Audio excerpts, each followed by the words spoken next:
Hello folks, my name's David Edgar. I'm the host of Heart in Hand, the Rangers podcast, and I'm joining you tonight after Rangers' 3-1 victory over Rapid Vienna at a packed and raucous Ibrox in the Europa League this evening. What a night. I've missed those. It's been too long. It's been far too long since Rangers were taking part in those, and they say absence makes the heart grow fonder. Well, for this pair it certainly did, and by the sounds of it for everyone else, it was wonderful. Packed ground under the lights, big match, meant something, loud, colourful travelling away support. It was fantastic, it really was. And for Rangers to deliver on that stage, I cannot accurately express how much I enjoyed it. And you can maybe hear from my voice that I enjoyed it quite loudly at the game. But the game itself, well, the first half was almost like a chess match because Rapid moved the ball very quickly and very well. Their movement was excellent as well. And Rangers were having to run fast to stand still really as we were following it, and it didn't allow us to play our game because we weren't, I think we were too concerned with what they were doing, and maybe had to be. I may be being a little unfair, I'll watch it back, but they weren't creating an awful lot, neither were we, although we had a few things on the edge of their box that would break down. But it was, I don't think it would probably be the most exciting match to watch if you were a neutral, but I think if you're into tactics and to see the state of the game and how it ebbs and flows, I think you might have enjoyed it because it was a fascinating battle from that point of view. And then just before half time, a few minutes before half time, Rangers went one down. Now I wasn't unduly worried when it first happened because I sit in the main stand at Ibrox, and their number 97 played well tonight. He got the ball, but it was about a yard and a half offside.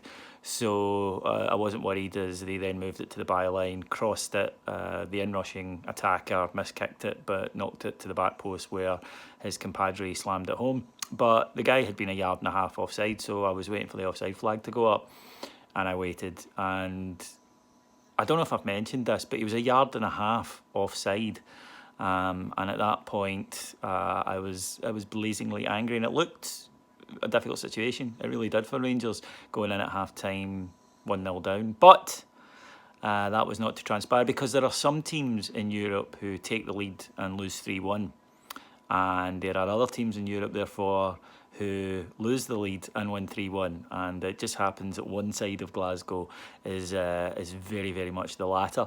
And Rangers, with probably the best move, really the first really excellent move of the first half, ended with James Tavernier firing over a great ball, another assist for the skipper, and there was Alfredo Morelos to tap home. I think that definitely changed the dynamic a little bit, probably changed the half-time team talk, but the second half belonged to Rangers. Rangers were by far the better team. We dominated it because we didn't allow Rapid to do what they did to us in the first half. They were too busy worrying about us. They couldn't get the passing move going. They got battered back on the wings by Ryan Kent and Daniel Candeias, and the superb Ovie Ejaria in midfield. He was everywhere. He won the ball constantly. For a guy who looks, quite spindly, he wins a hell of a lot of 50-50s. And anytime they did threaten, marshalled superbly at the back by the excellent Joe Worrell. Delighted for him. It took a lot of criticism on Sunday, and it was excellent tonight to see him put in a display like that because he wasn't the only one. We didn't have a success on Sunday. Tonight we didn't have a failure. But the game was still in the balance. One excellent save from their goalkeeper from an Ovie Ejaria header, and a couple other half chances for Rangers. And it did look like they were going to hold on and get a 1-1. And then with a few minutes to go, 5 minutes to go, ball played through from Ryan Kent. There's Alfredo Morelos, gets to the ball first, gets taken down. It was a penalty. I think the ref for a minute was debating whether or not it was a penalty or a dive. Certainly from where I looked, and I haven't seen it back, it looked a stone waller. His behind the goal official gave it. Up stepped the skipper, and as reliable as always. And again, sometimes Tav gets criticised, but penalty and assist in a match of that stature tells you everything. And then it was just a case of could Rapid muster anything? It turned out that they couldn't because with seconds to go, Rangers broke.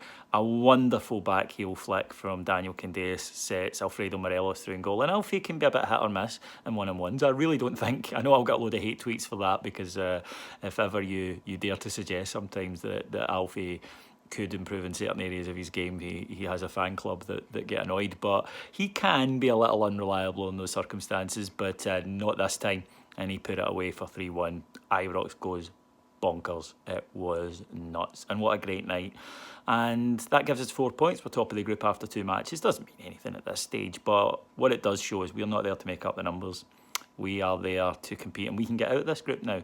We have put ourselves in a position where if we win our remaining 2 home matches, which will not be easy, but we certainly are capable of doing so, we will get out of this group. And this is remarkable for a team who came from the first qualifier and were put together in the summer. And yeah, this is a journey with this Rangers side. There are frustrations like Sunday and then nights like tonight. But what I would say is there's been a lot of highs and the odd lows. We've had a few years where it's been lows, mild uptick low. And I'll take this at the moment as much a kick in the nuts as Sunday was. I've heard some people say is our European form making us too optimistic. Well, I would argue that maybe it's our domestic form that's making us too pessimistic. It's taken a bit of time to get right. Unfortunately, that will happen with a new side. We've got a new manager. We need to be patient. We have the guy in charge. He is the guy, and he can make mistakes because he'll learn from them and we'll get better.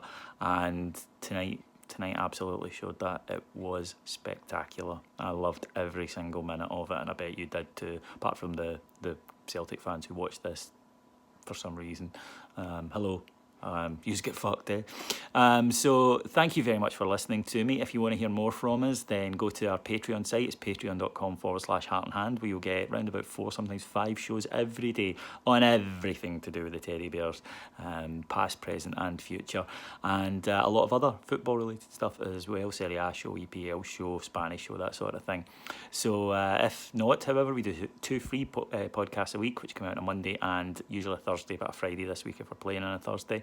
And that's pretty much everything from me. Oh, if you want to buy some Heart and Hand branded shite, please go to heartandhand.co.uk, buy a t-shirt or whatever. God, you're drunk, you're happy tonight. James Tavernier would do it if he were here, so I'm pretty sure. Anyway, thank you so much for listening to me. I'm away now to try and get to sleep, which is not going to happen in about the next 6 hours. In fact, I noticed that BT Sports are showing the game at 3 a.m, so that's what, 3 hours, right? I'm on it. Thank you very much for listening to me. We are the people. Take care. Bye.